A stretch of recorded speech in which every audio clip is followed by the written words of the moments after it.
Kyle here from allmediareviews.blogspot.com.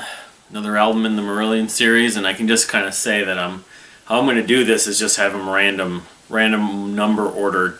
I kind of just put them in order, and then just you can just go on to. There's many of those things. You just kind of take would take 1 through whatever. In this case, like 1 through 17, just pick one. So today, the Marillion album I'm going to go over, though, I'm going to talk about and show is Holidays in Eden from 1991.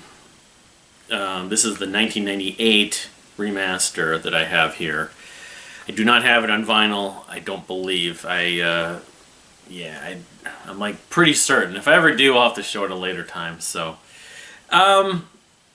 there's a few things about this record. It's a record that when I first got into Marillion, well, I heard Made Again, and then I got there was the 6 of one, half a dozen, 6 of one, half a dozen of another compilation that had a bunch of songs from it.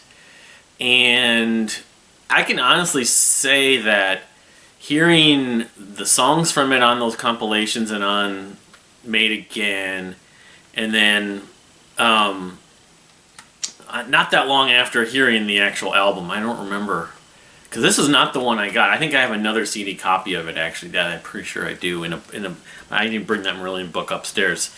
Anyway, I heard those, and it kind of prevented me from really getting into them, because let's be honest, I'll just be honest, this was their basically return to attempt to get sort of a commercial pop audience, especially in North America and the US. This is the second album with Steve Hogarth as a singer. Really the first one that they wrote all the music, because a lot of the music that ended up on Season's End was music they wrote for Fish, and then Fish, a lot of that music ended up recording some of those types of songs with different names on his debut album. Not Internal Exile, I can't remember his debut album on the top of my head. Anyway, but so yeah, and it has. Here's the track list. It has at least 3 to 4 songs that sound like they were really trying to get radio play, get MTV. They did videos for them. Cover My Eyes, No One Can, and then I would say Dryland and Waiting to Happen to an extent. The thing about it is I came to learn not that long ago, actually, the song Dryland was actually a song that Steve Hogarth had written and recorded with his band How We Live, which I'm not certain if it was because he was in a few different bands. He was in How We Live, he was in the Europeans before he joined Marillion. Anyway, and I listened to the version that How We Live did. That's how I kind of realized I didn't realize that was not a Marillion original song. I mean, 20 some odd years into being a fan and hearing it. But Dryland, the version that How We Live does, I kind of almost like more. I like as much. I really like the version that they did. But and then of course this is the remaster from '98, which includes, as I was showing, that large selection. I'm trying to get the glare, I don't know if I could avoid that from the light. It has Sympathy. I was just going to point out, among the second disc, the bonus disc or whatever, the demos and everything else, Sympathy, which is a Rare Bird cover. Rare Bird, sort of a psych pop band from... This is a song I think was in the 60s. I'm not sure. And I'm guilty of that. I've never really investigated Rare Bird. They're one of those bands that I've sort of always been curious about, like Curved Air and some other bands. I've never, and I don't know how many times I've actually even heard the original. So, but the Marillion version is fantastic. So just here, I'll show the disc and everything. This is the '98 remaster. The thing about this album is I wouldn't call it being plagued. They were trying to get on radio for some of these songs in North America and US from the record label, EMI, the record label. And they didn't really have that much success with it, because none of these songs really reach that much of an audience as far as I could tell, unfortunately. The previous album, Season's End, the first album with Steve Hogarth, had a couple of singles, namely Easter, which didn't even reach but that song I think did maybe better in the UK. But the thing about it is, so like when I finally got into more of Marillion's catalog in the mid to late 90s, and finally digested this record, some interesting pictures, I always kind of viewed it as sort of not the little sister, but the follow-up to Season's End. I didn't think of it as good as Season's End, which that still holds true to an extent. However, I don't know how much... Look at the picture of the guys there. I don't know how much I really had invested in it initially, but then I came to really discover... So they did I didn't know they did tour the U.S. for it, like in '92. They did, and this was the time of grunge, of course. Like Nirvana's Nevermind came out the same year, and a lot of other stuff in 1991. And there's a whole write-up, of course, in this one, which I'm, again, guilty of probably not even reading much of, if any of. But some songs on here really, like, I was really upset that I had not listened to them, and I really came to love. Specifically, The Party, the 4th track, and then what I consider a suite, the last 3 tracks, This Town, The Rake's Progress, and 100 Nights. And I think it was when they did a Marillion weekend, when they did like requested songs, one of the Marillion weekends. I never went to the Marillion weekends, of course, but I always wanted to. If I hadn't seen them in Chicago a few different times in 2004 and 2012, I would have probably gone to one of the Marillion weekends. But they did, there was one weekend they did the theme days, theme nights or whatever, and the most requested song, and those 3 songs, that suite, which I consider, because they reprise the This Town, sort of, This Town, you know, at the end of 100 Nights. I've really come to feel that that's some of the best music they've ever done. That suite, and then The Party is the other real standout track. Now, Splintering Heart, that's a great track. The guitar part, and then, you know, especially Rothery, I think he really stands out. That sort of climax, very emotive guitar parts. Among the poppier singles, whatever, Cover My Eyes is a song I still like. The whole, she's like the girl in the movie. I always keep on hearing that phrase about movies in that song. The title track is decent. Not amazing, but I'm not repulsed by it. Waiting to Happen, I think more people like than I do. It's alright, it kind of drags. No One Can is the one song that sort of, among those sort of poppier tracks, I've never loved. I mean, I guess they've written songs I dislike more, but... So listening to the second disc, it has a couple of songs that they play live, and I think of from the whole period. How Can It Hurt? Well, the funny thing is on Spotify it says alternate mix. I don't know if that's the same one as the one on the 98 remaster. A Collection. That just sounds mostly like the Two Steves, really. But it's a ballad that kind of I like. It's pretty. It's not amazing, but it's decent. And then some of the demos, actually, I can't say that I like. The Epic, which is basically the 100 Nights demo, I really like. Although that and the This Town demos, those both demos. The only thing is, I think I was glad they didn't keep them because they have a more sort of darkness, sort of, I call it melancholy again, but darkness. The darker tone to it, I think, works better than... They sound more happy, these Moles Club demos. The Moles Club.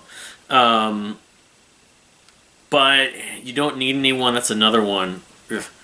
Anyway, so... you know, Holidays in Eden. An album that I think I probably disliked. At one point, I might even considered my least favorite Marillion album. I would definitely say my appreciation and appreciation for it has definitely gone up. Is it one of my favorite Marillion albums? No, I still think some of the records around it were much better. I like much more, of course, but it definitely isn't my least favorite. Not to spoil any rankings or whatever, it's not my least favorite. I actually think if you include Sympathy, if they released just a standard version with Sympathy, I don't know if the vinyl has that. It makes it even better because Sympathy, the cover of Sympathy is terrific. It's got like it's like a Hammond B3 or whatever, the organ tone. And Mark Kelly shines in a lot of this when he's actually featured. 100 Nights, every time I listen to that, the piano part at the end of that is just gorgeous. It's haunting. That line in The Rake's Progress, I think where he goes, you list the qualities you despise and you realize you're just describing yourself as very sort of self-reflective and what's the word? Self-conscious, whatever. That it definitely has always hit me, and that whole suite is like, it's one of their best. You put that alongside the best epics they ever did, like Invisible Man and Grendel and everything like that. And some of the lyrics on 100 Nights are just melancholy and you didn't notice me as I passed you on the stairs. How could you ever guess looking at my face? How closely I share your taste, how well I know your place. Even the clothes you wear, I've seen them where you're not there. I don't know if what this is, the inspiration entirely about this is.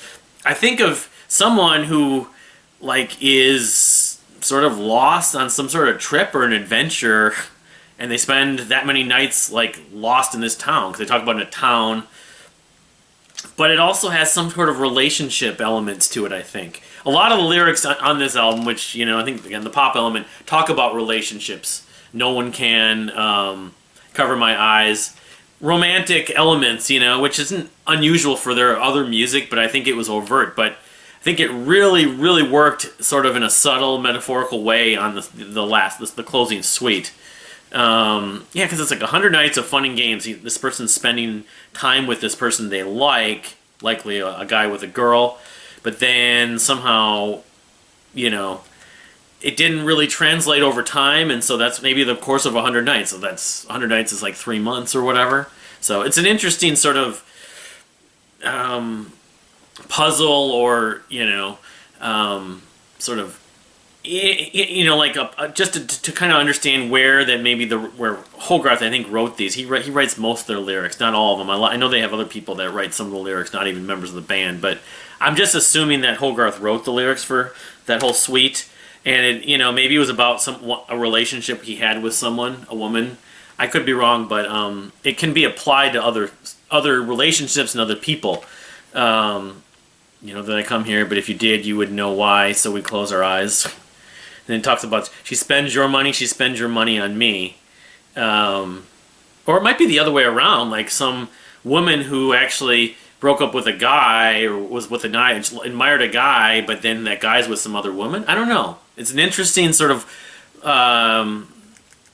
investigation to like going. I don't know if there's probably a Marillion podcast or two that has gone over songs, kind of like the Mew podcast. I wonder if they've talked about that. So, I mean, the fan base, I don't socialize with the fan base as much as I'd like to or probably should or have for various reasons, because I'm sort of a buffet music listener and they just want Marillion 100%, which even as much as I love them, I love Kevin Gilbert, at some point I kind of OD on their music and I just need a break. And some of the people that they eat, sleep, breathe, and do everything Marillion for a while, and so what can you do? The only thing I was going to show also that kind of goes along with this, like I said, I don't believe I actually have Holidays in Eden, which the title actually, I always think of sort of like Fantasy Island kind of thing. There was an Eden, like kind of soap opera-y type thing that was released in the 90s.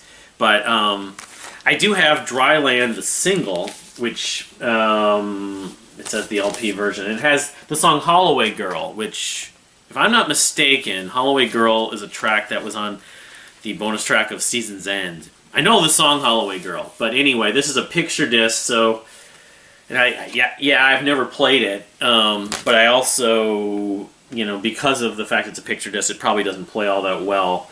But it includes on the B-side, or on the side B, side 2, King of Sunside Town and Substitute, which, again, I think I talked about this when I showed this originally. Substitute, I don't know if that's the Who cover or not. I think it might be. Anyway, but I don't think I have this. I don't think I have Holidays in Eden, the actual full-length LP at this point, but at some point, if I do, something to show for certain. In fact, I think after this whole series is done, I might go through the singles and then anything extra that I didn't show. I'll show the singles and then as many, if not all, of my CDs. So Marillion fans out there, what is your take on Holidays in Eden? I know most people are not. Most of the fans don't really view it that favorably. Although I think maybe a lot of people I know have seen at least see it like as it's grown, and it's like, well, it was kind of maligned by some of the fan base because they were trying to go overtly pop. The pop tunes aren't bad still. They're not throwaways, and the best songs on this album are some of their favorites, like me. So anyway, thank you for watching. Again, give me your take on Holidays in Eden, and we'll see you next time.